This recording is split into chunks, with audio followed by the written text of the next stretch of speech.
I don't have a clever intro for this one, guys. I'm really angry at the people who were sitting behind us. My biggest gripe with this movie was the 4 or 5 mouth-breathing inbreds that would not shut the fuck up.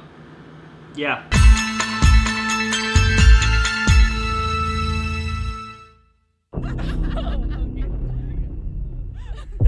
Hey, pardon me, sir. I think you have the wrong car. Hey, what's up, Internet? How you guys doing?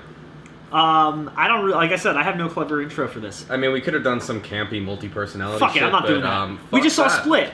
Split is directed by M. Night Shyamalan, and it stars Anya Taylor-Joy of The Witch and James McAvoy, and tells the story of a man with 23 separate personalities inside his head who kidnaps 3 girls.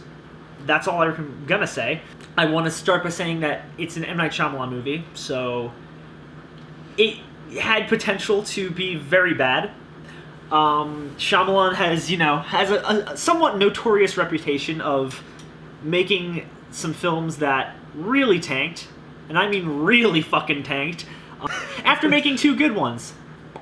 Yeah, he is a very hit or miss director. He made 2 great movies in the early 2000s, late 90s, The Sixth Sense and Unbreakable, and then made a series of bad movies with Signs and The Village and Lady in the Water and The Happening and Last Airbender and Devil.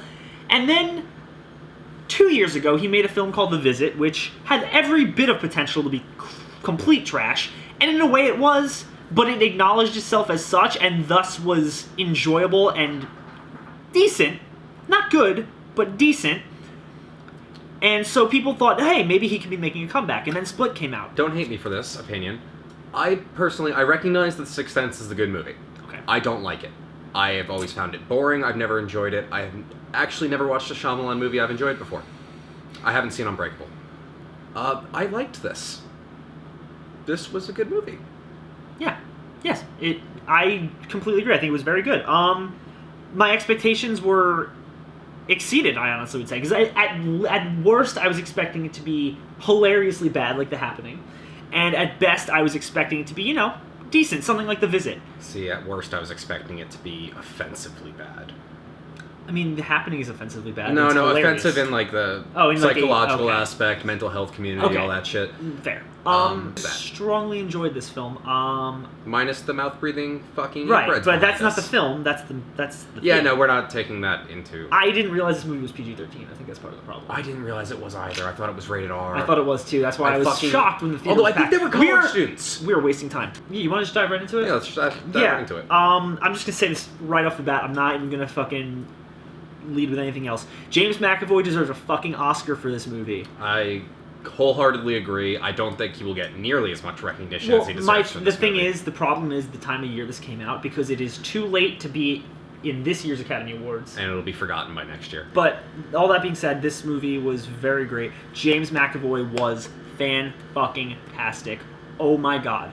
The level of emotion he put into this performance, the little intricacies and details he added to every single personality he played was astounding. And they go back and forth too.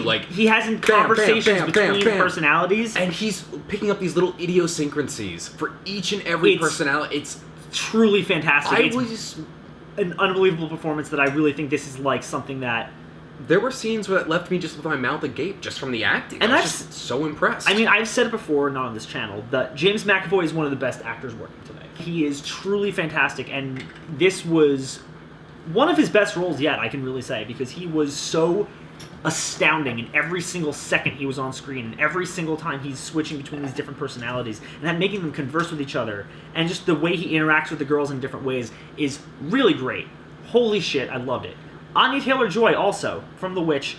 I knew I was going to love her in this because I loved her. She's a really fantastic actress, and she's really, really just gives a great performance in this. The other performances were fine. Yeah. Nothing bad. Those two definitely stood the fuck out. Yeah, those two were like McAvoy's. the breakouts for this movie. Oh my god. Anya Taylor-Joy, am I saying that? Anya Taylor-Joy, yeah. Yeah, Anya Taylor-Joy, her performance was definitely very good. It was nothing compared to McAvoy's. McAvoy had so much more. Oh, yeah, no, his role gave him much more. But no, Anya Taylor-Joy, I think, did a fantastic job. She did a great job for what the two of them were really good. The performance of Dr. Fletcher, I thought she did a phenomenal job. She was very good. I don't know what the name for actress is. I don't either, but I know she was in The Happening. But she did a fantastic job. That was a great job. She shone in that role. Yeah, she did a really great performance. She gave a really great performance. Very believable as a like standout on the brink psychologist. That's the thing. Like a lot of the performances in this, even for the really fantastical shit, were very believable. Yes. There was like. Oh, I wouldn't call hers fantastic. No, but I'm saying like I'm saying the fantastical shit with McAvoy. I'm saying all the okay. Yeah, there are a ton of just incredible stand-up performances in this movie. The cinematography is great. Also, in terms of the script, Shyamalan does really great things with his writing sometimes. He writes naturalistic dialogue very well. The little thing... I said naturalistic dialogue. The things that, like, he'll just pick up on little things, with, like, people doing, like, little, like, idiosyncratic things. He writes that very well. He makes a lot of he makes a lot of characters feel real. Yes. And this is going to lead into my negatives. There are times when his writing is very expository, to a point where it is borderline cringeworthy because they are shoving stuff down the audience's throat and practically winking at them. I'm pretty sure the first 10 minutes of this movie was sponsored by the King of Prussia Mall. The thing that got me was when she was talking about the backstory to Dennis in the session, and she was going into absurd levels of detail, and it was very clear that it was just specifically for the audience to know. I didn't get that vibe. I absolutely 100% did. That's the type of shit a therapist would do. Right. I thought that was fine. But I again, with a lot of it I agree, but there was so much of it that could have been show not tell. I still think that was a her goading thing. I disagree with you here. The thing is, I like I said, I agree with that part, but again, a big filmmaking technique is show don't tell, but a lot of what Shyamalan does is just telling and not showing. Specifically with that, and when she was talking about what the Beast could do and going into this really absurd levels of detail where it's just like, hey, I'm explaining this for the audience so they don't question it later. Yes, that one was a little much. I'm still going to say that the scene where she was going to Dennis's backstory was... That's fine. I can accept that. But the thing is, you didn't need that scene because he explains it later. No, but it furthered her character. I guess. I don't know. I'm not a fan of that kind of writing in any movie in any capacity. I think that worked here. Difference of opinions. My other gripe, which isn't really nearly as big, is the 23 personalities thing. I didn't think there needed to be that many, in all honesty. I don't think so either. Because half of them don't even show up. You see maybe 10. Yeah, about. You don't need that many in the movie if you're not even going to show. Although, let's be real, I'm really happy they didn't. That was a big concern of mine walking in. What, showing like showcasing every single one? 23 personalities. Yeah, no, you don't need to showcase every one, but the fact that like there was that many that just didn't feel necessary because they didn't do anything with them. They could have gotten away with saying he has 10, and right, then exactly. that would be like an extreme case of DID. Right, and then Shyamalan, stop casting yourself in your movies. Oh, I thought that was fine. It's fine until he does it in everything.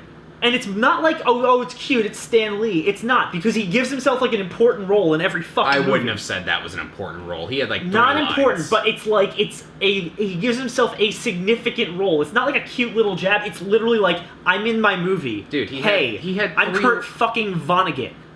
One of the 23 personalities is a child, which makes sense. That can happen. But I love Hedwig. They made the child character too young.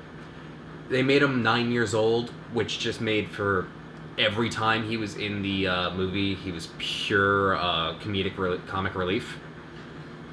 And the tone just completely changed every time he was there, and he was there like 5 or 6 times for extended periods of time. So that just showcased his acting more. It showcased his acting, yes, but I also think it fucked up the tone of the movie a little bit.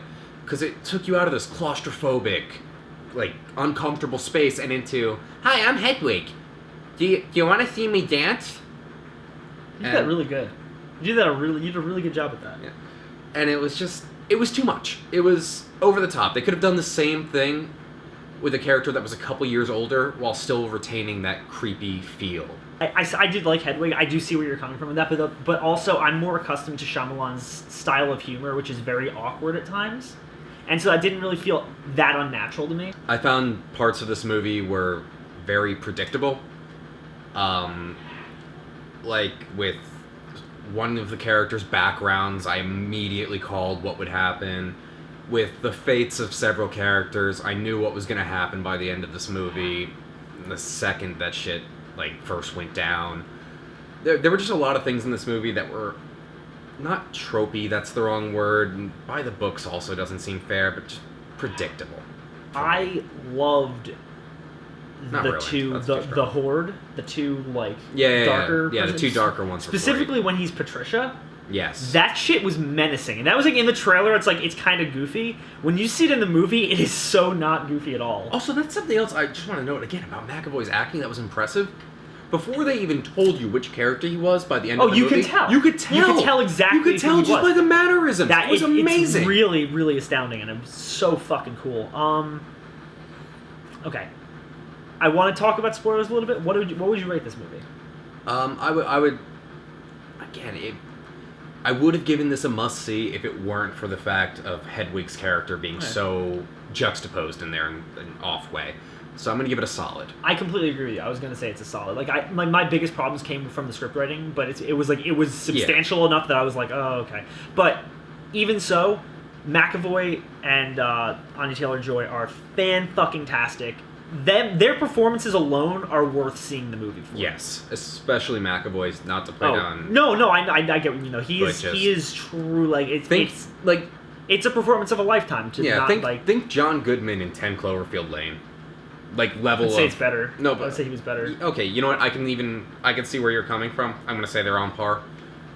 But just holy damn. It's shockingly emotional at times too. Yeah, no. Oh my god. I got some serious feels. Yeah, we need to talk spoilers. So we're gonna talk some spoilers.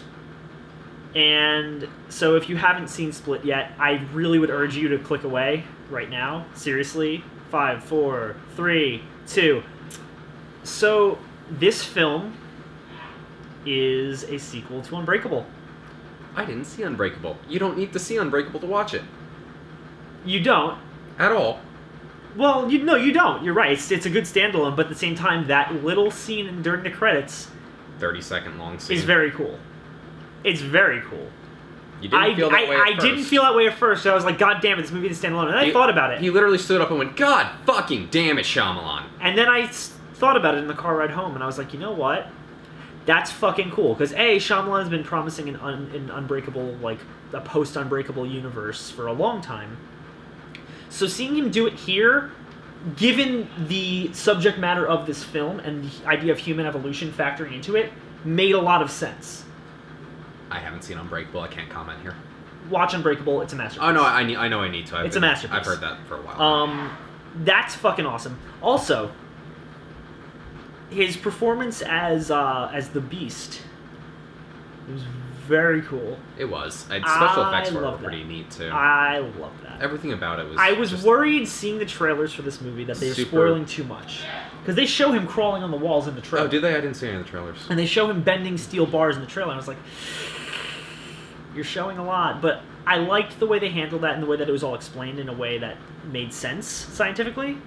Kind of, well, yeah. To an extent. I mean, pseudoscientifically. Pseudoscience. Within this fringe universe. science. But yeah, and it wasn't like anything that you would have to suspend your disbelief too far in order to... Yeah, it was within the parameters of the universe that they had set up prior to the movie. It made sense. It was actually really cool. I mean, I mostly just wanted to talk about the Unbreakable thing. I want to talk about the fucking backstory with Anya Taylor-Joy's character. I forget their name.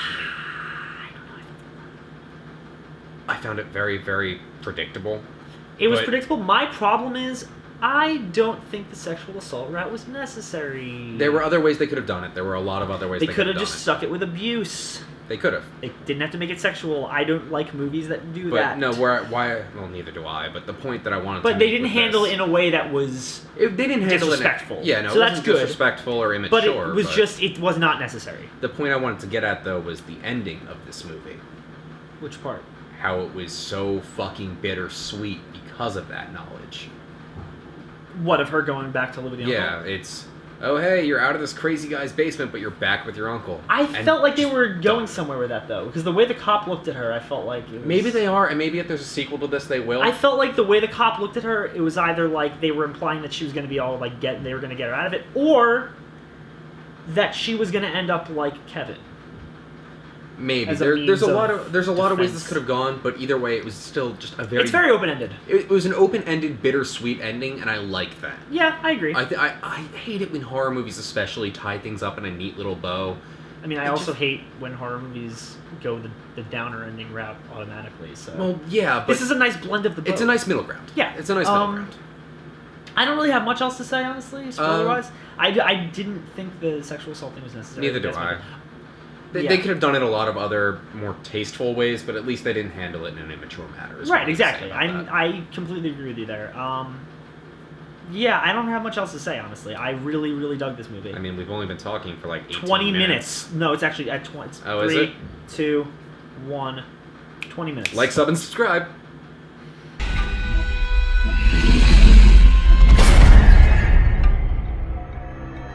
He's done awful things to people, and he'll do awful things to you.